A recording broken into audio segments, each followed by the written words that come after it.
আমার প্রতীকটাও অনেক ভালো। আমাদের সখীপুর উপজেলাবাসীর একদম ছোট বড় সকলেই, যারা একদম ছোট্ট সোনামণি এবং বৃদ্ধ মা বোনেরা সহ আমার চাচার বাবার বয়সী যারা, সকলে এই প্রতীকটা খুব পছন্দ করে। গতবারও দেখেছি তারা এই প্রতীকে খুব পছন্দ করে এবং প্রতীকটা খুব ভালোবাসে, যার কারণে গতবারও আমি এই প্রতীকটা পেয়ে খুব খুশি ছিলাম এবং এই প্রতীকটাই আমি চেয়েছি এবং এই প্রতীকটা পেয়েছি।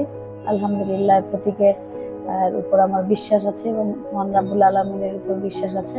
এবারও ইনশাল্লাহ এই প্রতীকে আমি বিপুল ভোটে বিজয়ী হব। সখীপুর উপজেলাবাসী আমাকে এবারও তাদের বিপুল পরিমাণ ভোট দিয়ে আমাকে বিজয়ী করবে।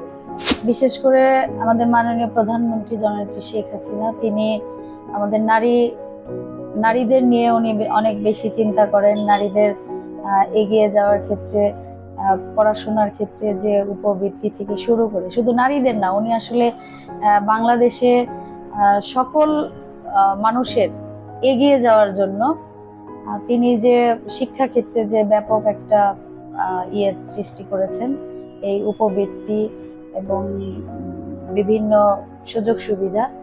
তো সেই ক্ষেত্রে আমি বলবো যে বিশেষ করে সকল কিছুর আগে আমাদের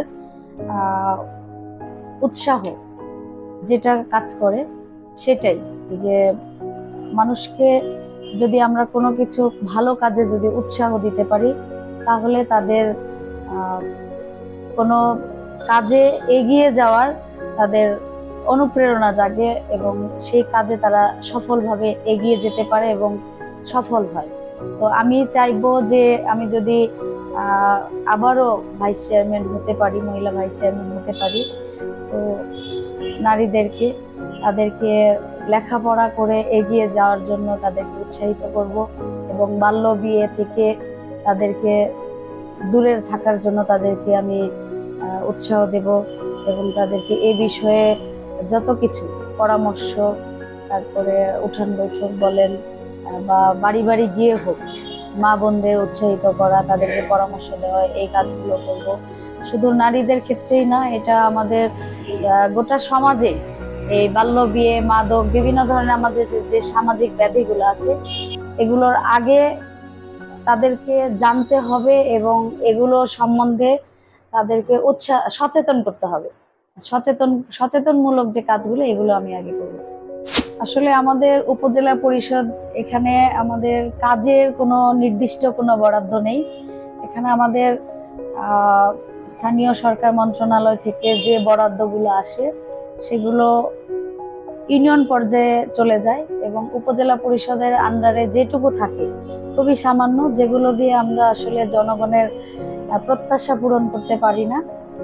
তবে আমি ব্যক্তিগতভাবে শুধু বাচ্চাদের খেলাধুলার দিকে উৎসাহ করি এবং তাদের খেলাধুলার যে সরঞ্জামগুলো, এগুলো আমার ব্যক্তিগত পক্ষ থেকে, আমার ব্যক্তিগত তহবিল থেকে আমি তাদেরকে উৎসাহ এবং তাদেরকে সেই দিকে ধাবিত করার জন্য আমি আমার পক্ষ থেকে তাদেরকে বিতরণ করি, যাতে তারা খেলাধুলামুখী থাকুক। তারা পড়াশোনার পাশাপাশি খেলাধুলার প্রতি তারা যদি আকৃষ্ট থাকে, তাহলে তারা বিপথে যাবে না, তারা মাদক বা অন্য কোনো পথে তারা যাবে না। নারীরা লেখাপড়ার ক্ষেত্রে অনেক পিছিয়ে ছিল। বেগম রোকেয়ার মতো অনেক নারী যারা ছিলেন, তারা যুগে যুগে অনেক চেষ্টা করে, অনেক বাধা বিপত্তি অতিক্রম করে তারা সফল হয়েছেন এবং তারা এগিয়ে গেছেন এবং তারাই আমাদের নারীদের অনুপ্রেরণা। নারীদের এগিয়ে যাওয়ার ক্ষেত্রে তারাই মূল অনুপ্রেরণা এবং বর্তমানে হচ্ছে আমাদের মাননীয় প্রধানমন্ত্রী জননেত্রী শেখ হাসিনা, তিনি হচ্ছেন আমাদের নারী রাজনীতির এবং নারী এগিয়ে যাওয়ার হচ্ছে মূল অনুপ্রেরণা। তাকে দেখে আমরা অনুপ্রাণিত হই এবং নারী রাজনীতি করার ক্ষেত্রে এগিয়ে যাওয়ার জন্য তাকে দেখে আমরা স্বপ্ন দেখি যে আমরা আরো সামনের দিকে এগিয়ে যাব। আমি বলবো যে আগামী 5ই জুন একটি অংশগ্রহণমূলক এবং স্বতঃস্ফূর্ত অংশগ্রহণমূলক একটি নির্বাচন হবে।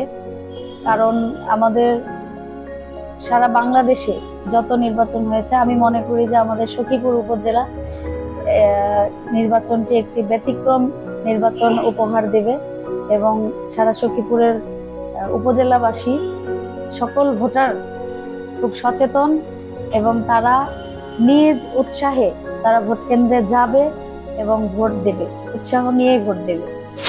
প্রত্যেকটা প্রার্থী উপজেলা পরিষদ নির্বাচনে চেয়ারম্যান প্রার্থী, ভাইস চেয়ারম্যান প্রার্থী, মহিলা ভাইস চেয়ারম্যান প্রার্থী প্রত্যেকেই অনেক হেভিওয়েট প্রার্থী। কাজেই উপজেলাবাসী অপেক্ষা করছে যে কে এই চেয়ারগুলোতে, 3টি চেয়ারে কে বসে। তো এইটাকে কেন্দ্র করে অবশ্যই উপজেলায় ভোটার সংখ্যা উপস্থিতি বেশি হবে।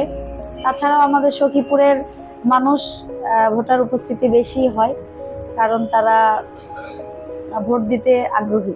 প্রচারণা চালাতে তেমন কোনো সমস্যা হচ্ছে না, তবে মাঝে মাঝে পোস্টার, যেহেতু আমাদের এবার বৃষ্টির সিজন, একটু বৃষ্টির সিজনে আমাদের পোস্টারগুলো যেহেতু পলি করার অনুমতি নেই, যার কারণে আগের দিন পোস্টার লাগালে বাতাসের কারণে, বৃষ্টির কারণে নষ্ট হয়ে যাচ্ছে। আবার দেখা যাচ্ছে কিছু পোস্টার হয়তো মানে উধাও হয়ে যাচ্ছে, এরকমও হচ্ছে। আমি এসএসসি পাশ করেছি আমার গ্রামের বাড়ি কাকরাজান ইউনিয়নে ইন্দারজানি পাবলিক উচ্চ বিদ্যালয় থেকে এসএসসি পাশ করেছি। আমি পাশ করেছি আমার বিয়ের পরে আমি এসএসসি পাশ করেছি।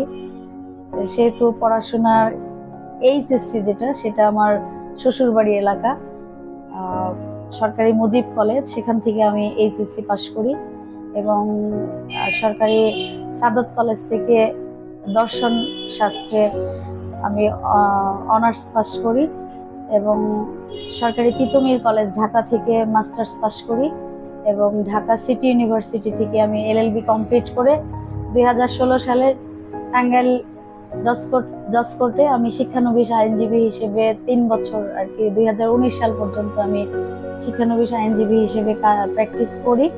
পাশ করার পরে আমি যেহেতু জনগণের সেবক হয়েছি, এই জন্য উপজেলায় বেশি সময় দেওয়ার কারণে আমি কোর্টে বেশি সময় দিতে পারি নাই, আমার ওই পেশাটায় বেশি যাওয়া হয় নাই। আমি এদিকে আছি, জনগণের পাশে আছি, ছিলাম, থাকবো ইনশাআল্লাহ।